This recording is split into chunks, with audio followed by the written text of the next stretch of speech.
Hey, it's Jess. Welcome back. Today I'm here with another Way Back Wednesday where I'll be talking about all the books I read in June of 2020. And looking back at my Goodreads, I finished 4 books this month, so another great reading month. I really enjoyed all the books that I read. One of the books was a reread for me, and one of them was a second attempt. 2 of them were new. So the first book that I read in June was Salem's Lot by Stephen King. Apparently I was on a really big Stephen King kick. Sometimes that happens to me. And this is the book that was a reread. I had read it before once, but I read it way back at the beginning of college. So like The Shining in my last video, it had been a hot minute since I read this. And I know I've seen the new miniseries with Rob Lowe. I can't remember if I've seen the original miniseries of Salem's Lot, but I want to go check it out. So this book is about a writer named Ben Mears who comes to the town of Jerusalem's Lot, which is a very weird, strange, small town in Maine, because most Stephen King books are set in Maine. And the town's nickname is Salem's Lot for Jerusalem's Lot.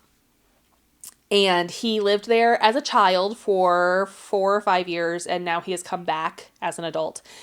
And it turns out that kids are disappearing, people are disappearing, things are getting weird, and basically it's a vampire story. If you don't know, people are turning into vampires, and it's kind of about that.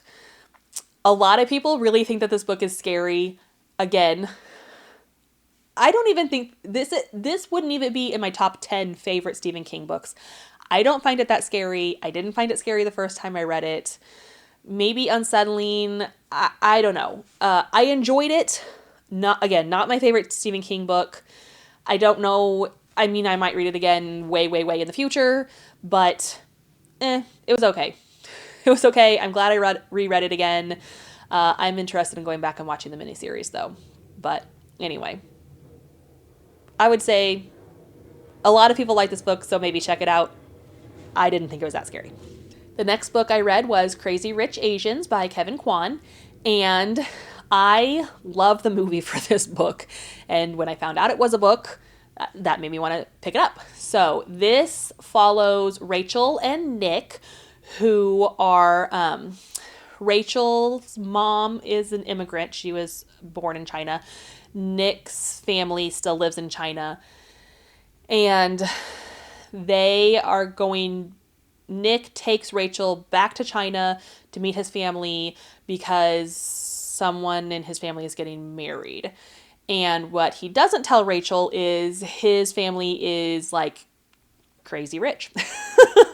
Super rich. And you also hear more about his family, about his brother, sisters, and kind of like their family's falling apart and no one wants to talk about it. And so it's kind of like what money can do to a family. It's a lot about how Eleanor, which is Nick's mom, does not like Rachel because she is more American Chinese. She doesn't follow Chinese traditions. She and her mom are really trying to assimilate into America and not forget about their roots. But I mean, in the Chinese culture, traditions are very important, and the fact that Rachel doesn't have a lot of those experiences makes Nick's family not care for her too much. I liked this book. I know there are more. There's 3 or 4 books in the series. I've only read the first one. I'd like to go back and reread it again.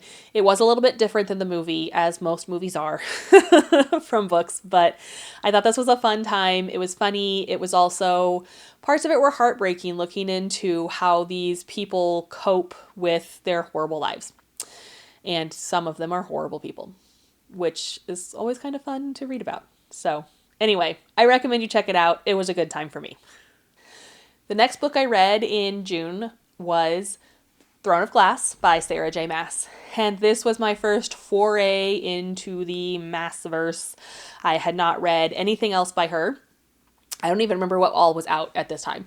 And I don't remember how I heard about this book. I think my friend had told me about it, and I think we read it at the same time. But this book is about an assassin named Selena, And she is in a slave camp, and she is taken out and put into this competition against all these other like assassins and bad guys and people who can fight really well, to eventually become like the winner of the competition will become the king's assassin.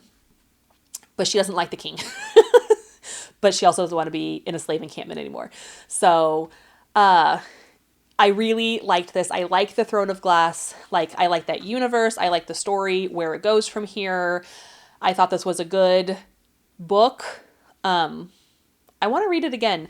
This actually isn't the copy that I read. This was given to me last year by a friend. And so I want to read it again. I just haven't gotten around to reading it again.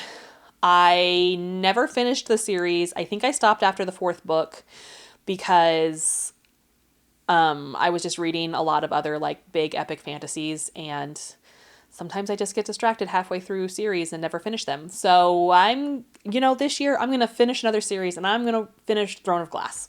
But first I'm going to go back and read Throne of Glass first.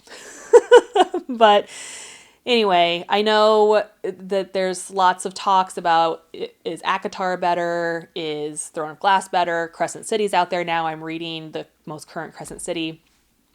I like all of her books. I don't have a favorite series yet so far because I haven't finished them. So anyway, I recommend it. Check it out. It's a fun book. I liked kind of the twists at the end.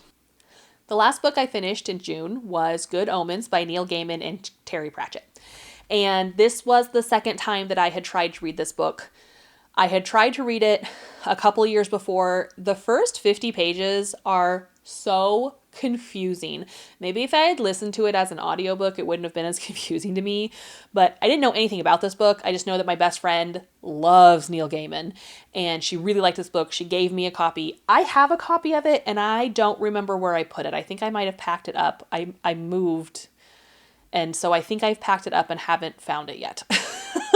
But this book it's kind of like the beginning of The Omen, where it's like the birth of the Antichrist, and there are two people. Crowley is a demon, Aziraphale is an angel.